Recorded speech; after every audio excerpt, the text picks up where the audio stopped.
paano nga ba tayo mangutang or makautang kay TikTok, okay? So sa video ito mga lalabs, ituturo ko po sa inyo step by step kung paano po tayo makautang kay TikTok. Okay, so una po natin gawin ay punta po tayo sa ating TikTok dashboard, no? So nandito tayo sa aking TikTok dashboard. Ngayon, click nyo lang po itong shop.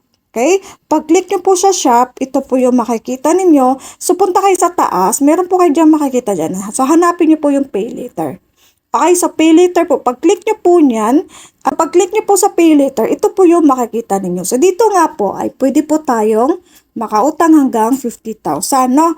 Okay, so dito walang down payment, pwede natin siyang bayaran daw up to 12 months. Okay, so dito madali lang naman po ito, check my credit limit. So click lang po natin yung nasa baba. Okay, so sana po masundan nyo dyan, no? Okay, so dito ang kasunod po ay ayan, so continue lang po natin. Sundan lang po natin yung step by step. Continue lang natin. Okay, siya nga pala sa mga bago lang po naligay sa channel ko. Kaya naman pwedeng maglamis sa inyo dyan. Kung magustuhan niyo po ang video ito, huwag niyo po kasanang kakalimutang mag-subscribe ko. Mag-like, bahala kayo dyan. So ito po yung makikita niyo ang kasunod. Continue lang po tayo. So madali lang po ito. Continue lang natin.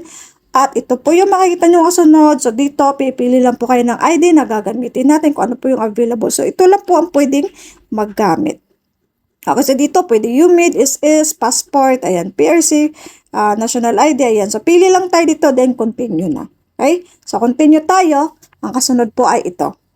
So dito, kailangan po natin picturean ng maayos yung ating ID. Ano? Hindi malabo. Okay? So picturean natin. Ang kasunod po, ito kagaya nito, picturean, then ang kasunod po ay confirm. Okay? So confirm natin. Okay, so dito naman po ay mag-selfie tayo. So picture, tayo ng, kailangan po, nakasuklay din, medyo ayos-ayos naman ang mukha.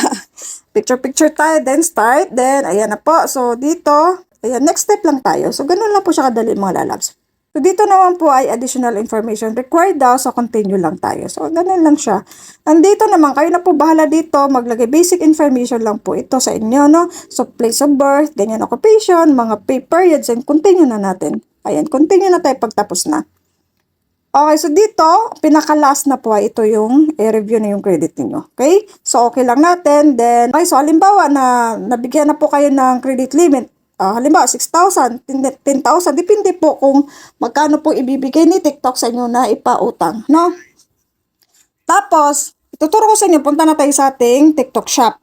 Kasi bibili tayo ng product. Then, ituturo sa inyo paano piliin yung TikTok Pay Later pambayad po, So, nandito na tayo sa ating TikTok shop, So, pipili na kayo dyan ng inyong product na gustong bilhin, So, assuming na nakapili na kayo ng inyong product. So, dito tayo, diretso na tayo dito.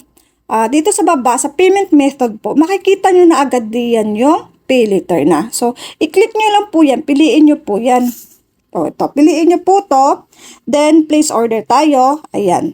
So, pag place order po, makikita nyo po dito kung ilang buwan po nyo siya a-applyan, no? Ilang buwan. Makikwenta nyo naman po dito kung magkano yung interest. Kung magkano yung tutubuin. Kung halimbawa, 2 months payment po. 2 months na babayaran nyo. So, makikita nyo dito kung magkano yung tubo ni TikTok sa inyo, no? Kung 3 months, 6 months, hanggang 6 months po pala to. Okay, so depende na po sa inyo dyan kung alin ang pipiliin niyo. At pagkatapos po, pwede na nyo na pong i-place order. Okay? So, place order po natin. So, sana po nasundan nyo dyan, Okay, so place order din. Lagay lang po kayo ng, dyan, pin number. Kaya isi-send ni TikTok sa yung number. Okay, so dito, ayan na po, place order na. So, ano lang po kadali kung paano mangutang po kay TikTok. Sana po nakatulong sa inyo. You're welcome.